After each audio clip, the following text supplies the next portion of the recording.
Kembali lagi bersama saya di acara Good Golden Morning Motivation. Oke, tadi menarik ucapan dari Ibu Tati tadi mengenai di sebuah perkampungan ya. Iya. Sebuah perkampungan yang kondisinya ada penelitian kondisinya nggak bagus ya? Ya, nggak bagus. Nggak ya. bagusnya apa aja yang terjadi di sana? Jadi cropnya atau harvest itu apa? Panennya itu tidak bagus. Oh, panennya nggak bagus. Tenaganya juga seperti lemes. Kerjanya nggak antusias, nggak semangat, antusias, iya. ya. Terus itu dibikin satu research sehingga menunjuk seseorang yang bisa berbicara dengan baik. Oh, berkarismatik. Ya, karismatik. Dan sambil dia berbicara, dia memvibrasikan rasa trust, love, and care. Dan tidak lama setelah itu, 3 bulan setelah itu, cropsnya, panennya bagus. Dan kenapa? Karena orang begitu mendapat vibrasi trust, love, and care. Boleh tahu apa yang diomongin sebenarnya sama orang yang karismatik? Dia mengatakan bahwa God is abundance. Tuhan itu berlimpah, Tuhan itu sangat berlimpah. berkelimpahan. Dan kelimpahan itu ada. Ada di dunia kita, ada di tanah kita. Kenapa kita tidak kelola? Iya. Oleh sebab itu, mari kita percaya, saling mengirimkan yang namanya vibrasi trust, love, and care. Dan itu dengan begitu mereka merinding saya.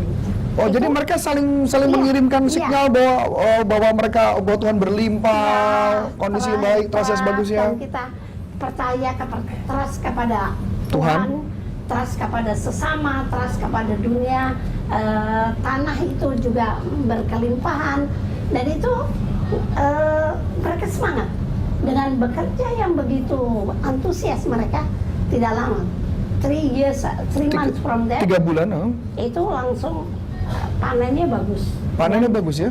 Dan itu sudah dibuktikan not only first time seperti yang Iya, tidak pertama kali ya, dan beberapa kali dilakukan. Wow. Bahkan perkampungan Indian yang begitu low dalam semangat hidup mereka bisa meningkat. Berarti yang dibicarakan oleh Dr. Dian Radin ini sangat masuk akal ya, sangat make sense ya. Jadi hanya dari perspektif cara pandang berbeda aja ya. Dan yang saya juga menemukan yang menarik, ada penelitian juga dari Emilia Coe. Dia adalah seorang hipnoterapis dari zaman kuno dulu ya, zaman pertama kali tahun 1900 sekian.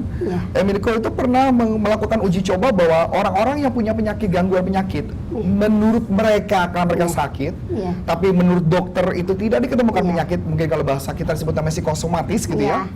Ternyata orang-orang di sana diminta untuk melakukan afirmasi, afirmasi positif. Betul. Sebelumnya kalau dia melakukan afirmasinya mungkin, aduh aku udah tua nih, aku sakit-sakitan nih kayaknya gimana, dan akhirnya mereka malah sakit. Tetapi sebaliknya ketika dia berbicara positif, dia bilang mengatakan dia sehat dan sebagainya, kehidupannya menjadi lebih baik. Maka saya ingat banget ada satu kata-kata yang sering dipakai dibuat dia, kalimat afirmasinya adalah semakin hari dengan cara apapun, melalui kasih Tuhan saya semakin hari semakin sehat dan sehat. Dan akhirnya memang penelitian itu menarik bahwa mereka menjadi lebih sehat.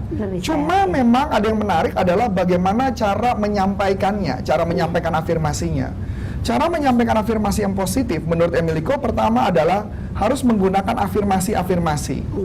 Yang kedua, selain menggunakan afirmasi, orang tersebut harus menggunakan emosi. Menggunakan emosi. Jadi kalau saya menggunakan emosi positif dan sebagainya, jadi saya ingat banget kalau ada satu agama tertentu yang mengajarkan kalau cara berdoa yang baik adalah cara doa yang dia menggunakan dengan sepenuh hati, dengan sepenuh harapan dan segala kepercayaan keyakinan, doa itu akan menjadi terkabul. Betul. Dan artinya kalau dibicara mengenai teknologi pikiran, sebenarnya yang membuat kalau dia bicara aja seperti biasa, cuma hanya mengucapkan kalimat, slogan kalimat, kata-kata tersebut tidak akan menghasilkan apapun. Dan tidak ada emosinya ya. Karena tidak ada vibrasinya. Tidak ada vibrasinya. Mungkin nggak ada istilahnya, nggak ada love, nggak ada caringnya itu tadi ya, nggak ada caringnya ya. Karena love-nya itu harus love myself, love my family, love the myself, world, love the universe. Wow. Nah itu sehingga itu akan multiplier efeknya kuat ya. Nah jadi kalau misalkan dilihat seperti ini, saya jadi mulai memahami waktu dulu ketika saya belum sukses, saya waktu belum sukses karena pemikiran saya masih negatif, karena saya menganggap semua orang negatif, apapun di sekitar saya negatif, maka lingkungan saya negatif, maka otomatis kemampuan saya juga menurun. Tapi berbeda ketika pemikiran saya lebih positif dan lebih afirmasi positif, maka semua itu akan datang dalam kehidupan kita ya. Betul. Kelihatannya jadi bisa dikatakan begitu. Apalagi ada beberapa penelitian yang mengatakan bahwa 70% sampai 80% penyakit disebabkan oleh gangguan pikiran. Nah, ini menarik gitu ya. 70% sampai 80% penyakit disebabkan oleh gangguan pikiran. Sisanya adalah penyakit yang benar-benar disebabkan oleh dirinya sendiri. Oleh pikirannya, oleh karena virus dan sebagainya sisanya. Nah, oleh sebab itu saya melihat ada sesuatu hal yang menarik untuk dikembangkan dalam diri kita. Nah, kalau misalkan saya menceritakan gini, bagaimana dengan orang-orang yang terlanjur ngomong negatif? Nah, Emilico mengatakan ada caranya. Kadang-kadang mungkin kita nggak sengaja nih ngomong, misalkan, aduh, hari ini kayaknya jelek banget deh kayaknya nih, kayaknya nggak asik banget di hari ini gitu ya. Nah, kita apa yang harus dilakukan? Kita harus langsung ngomong. Dikatakan harus ngomong kalimat cancel. Jadi kalimatnya cancel. Nah, diganti dengan kalimat positif. Ya kalau bisa ngomong ngerti paham cancel ya. Kalau mama orang nggak paham cancel, ganti ngomong apa ya? Batal gitu ya. Jadi ngomong batal. Hapus gitu, batal. Kalau nggak bingung mau ngomong apa gitu ya. Nah, jadi diganti dengan kalimat positif. Saya ingat banget nih, kalau Bu Tati, saya ingat banget ada waktu itu sekitar beberapa tahun yang lalu saya pernah saya tidur, nggak tahu kenapa dalam tidur saya itu mimpi saya flu. Dalam mimpi itu saya flu, saya pilek, saya bersin dalam mimpi saya. Terus nggak tahu kenapa, pada saat saya sudah mau menjelang bangun, saya cara nggak sadar saya ngomong, waduh sebentar lagi saya flu nih. Dan ketika bangun pagi saya bersin dan saya flu, langsung saya kaget, loh kok jadi flu beneran? Padahal itu flu cuma dalam mimpi. Dan kemudian saya ingat banget apa yang saya lakukan, langsung saya bilang, ups, saya salah ngomong. Saya langsung bilang cancel. Saya sehat dan saya jauh lebih baik dan saya luar biasa. Dan saya apa yang terjadi menariknya adalah, memang pileknya tidak hilang saat itu juga, tetapi pileknya hilang kurang lebih sekitar 3 jam kemudian setelah itu.